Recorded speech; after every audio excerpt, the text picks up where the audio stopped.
Thank you very much, Dhruv. It's a pleasure and honor to be invited to interact with you this afternoon. I thought I'll begin with a few basics on Pakistan, Afghanistan, India. And a good place to start is history. There was a time, or there have been times in India's long history when the entire region west of India, which today comprises of Pakistan and Afghanistan, were parts of the political unit that was at that stage in history India. For instance, during the Maurya period, 2300 or 2400 years back, the then Mauryan Empire stretched up to the Hindu Kush and beyond the Hindu Kush in some ways. Later, almost 1800 years after that, the Mughals too, for a long period, had large parts of what is present-day Afghanistan under their rule. And then if we fast forward that, during the British period, what is now Pakistan and India were one unit. So a good place to start with India-Pak relations is why did Pakistan come into being? And I think that is something which is significant, and it's important to focus on it because to a very large extent the problems that bedevil India-Pakistan relations lie rooted in that history.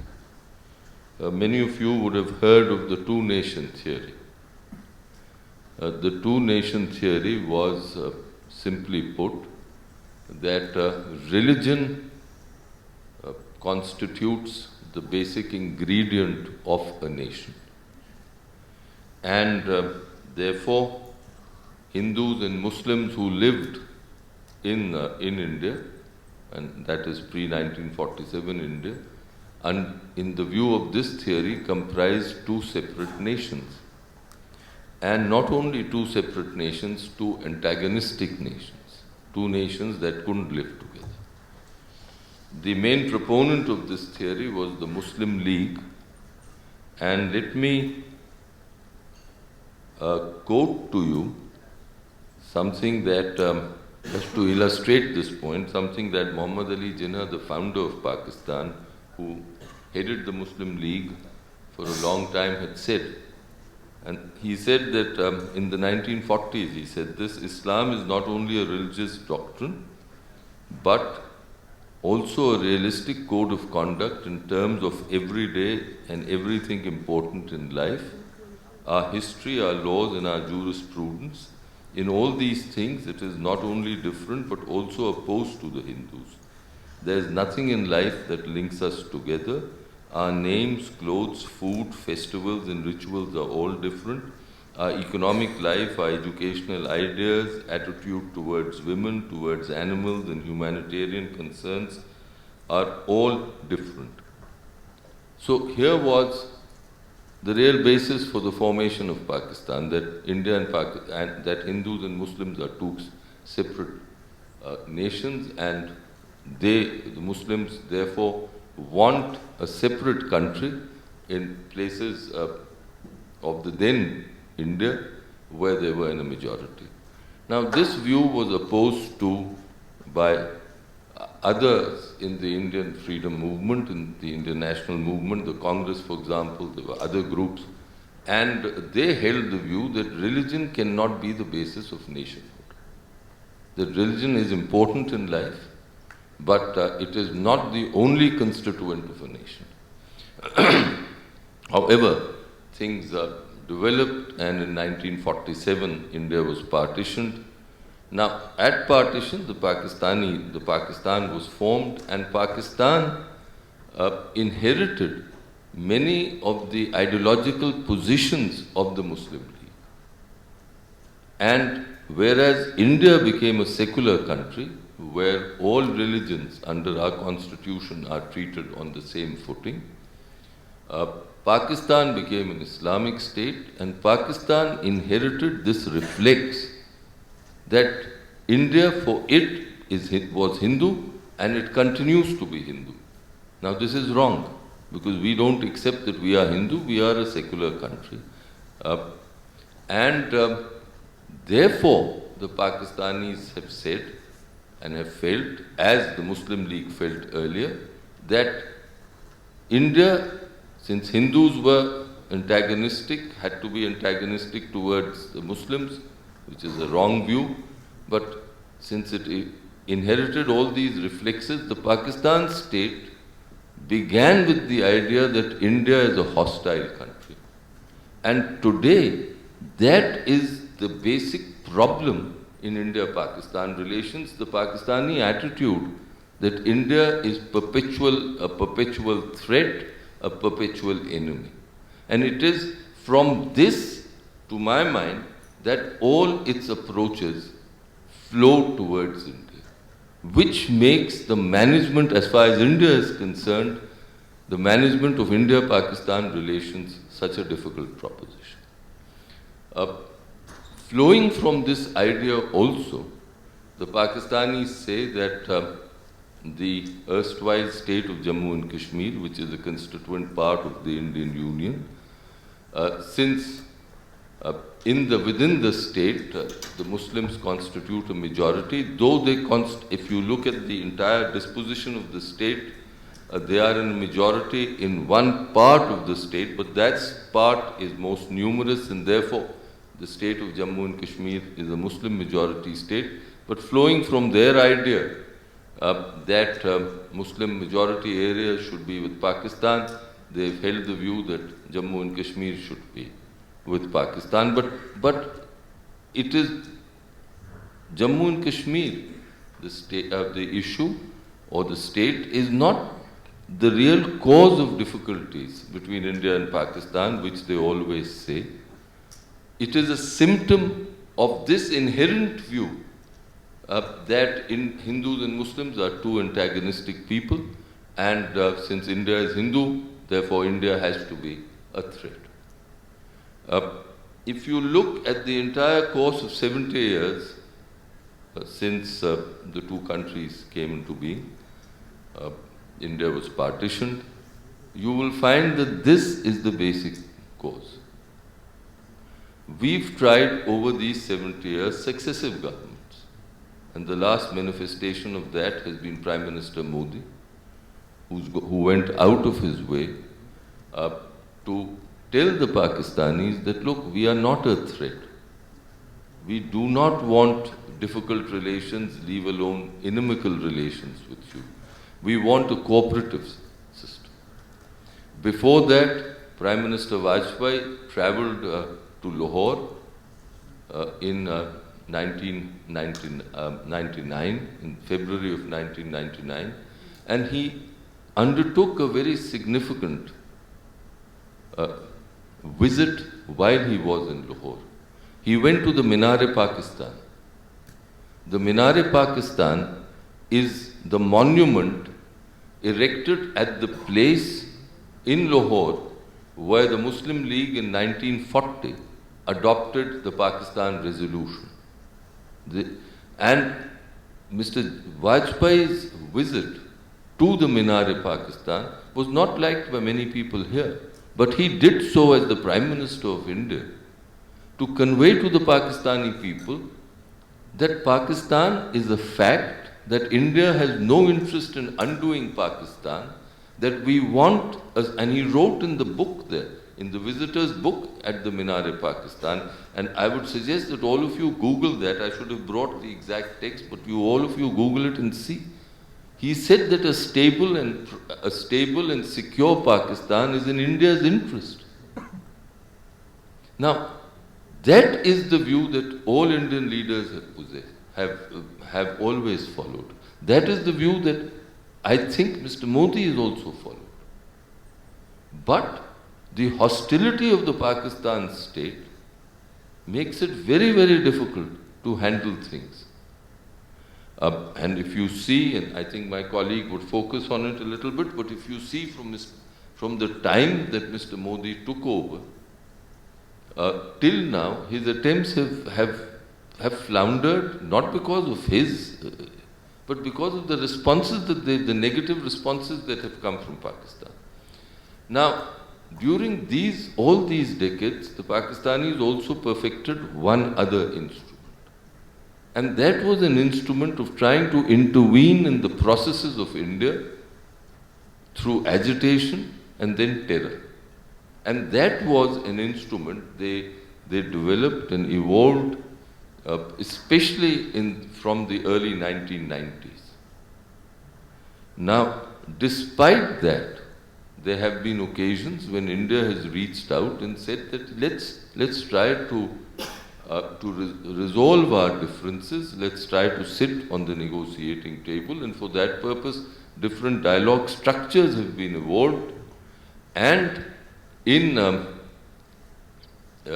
December of 2015, a dialogue structure was to begin. The External Affairs Minister, Mrs. Srimati Sushma Swaraj, went to Islamabad, and on the margins of an international conference, that dialogue structure was determined.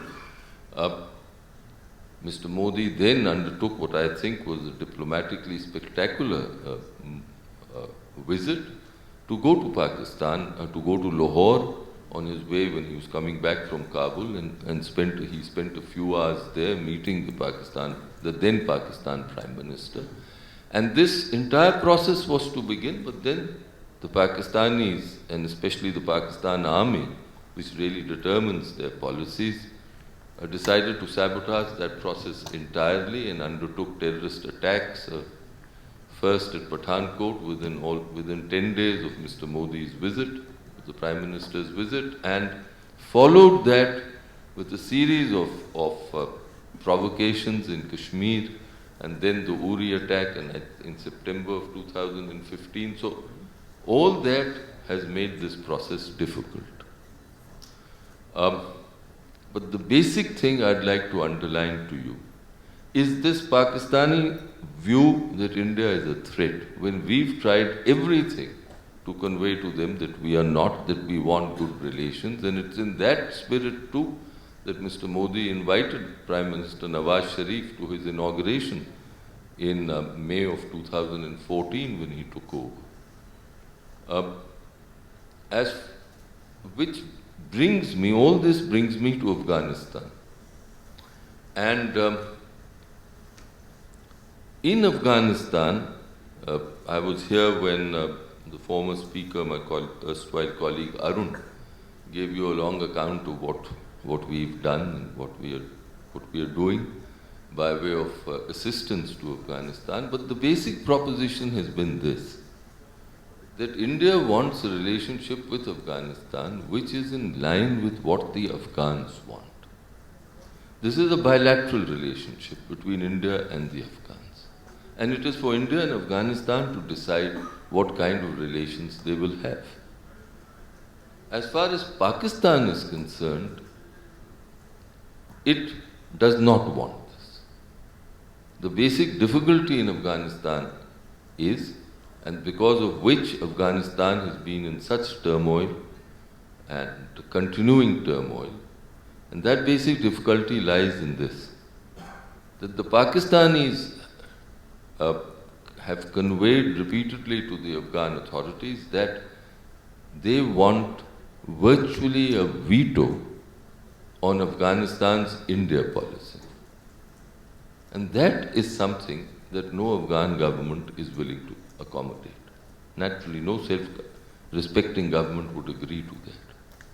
There have been times when President Karzai and President Ghani both went out of the way to reach out to the Pakistanis, to convey to the Pakistanis that the Afghans want a balanced relationship in the region, and that they will not choose between India and Pakistan.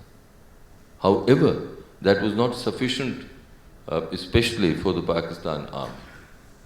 And hence, the instrument that the Pakistanis have carved out to intervene in the processes in domestic processes of Afghanistan, which is the Afghan Taliban, has been used, has been nurtured, and from sanctuaries and safe havens. These are terms which I'm sure you're all current with, very current these days, but it's a fact that from these sanctuaries and safe havens in Afghanistan, the Afghan Taliban have been sponsored almost by the Pakistanis to create mayhem in Afghanistan. As far as India is concerned, we've always felt that Afghan-Pakistan relations are something that for those two countries to decide. We don't have a role in it. And we've never sought to use Afghan territory to influence Pakistan, but the Pakistanis have this view that India poses a special threat because India can encircle Pakistan from the east as well as from the west. Now, these are fanciful ideas. We can explore them in question and answers if you want. But the consequence is that whereas the vision of the Indian leadership consistently has been that Afghanistan should be a link country, a country which enables trade flows, people's flows, energy flows from Central Asia to South Asia. It can be a country which, and this is as the Afghan president says, a roundabout leading to harmony within and prosperity within the region. But unfortunately, since the Pakistanis are determined that they must control Kabul's India policy, therefore all this vision has not come to fruition. So the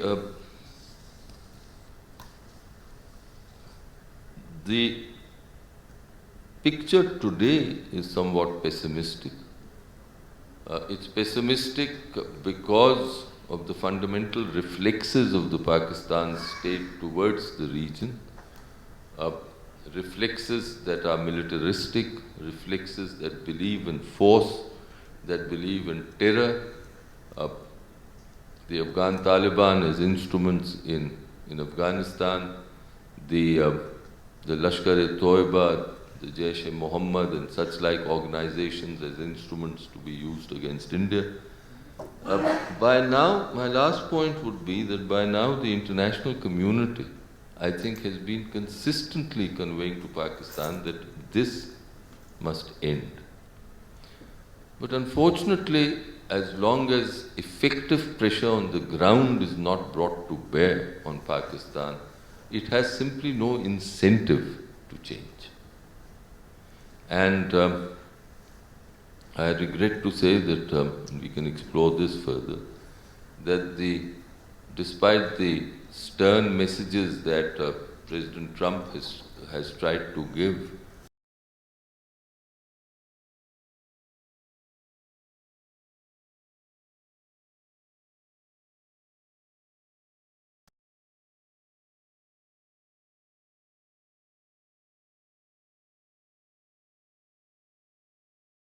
that Trump's approaches are really no different from those of his predecessors, and they're playing their merry games. So as I said, to my mind, the picture is pessimistic. Thank you.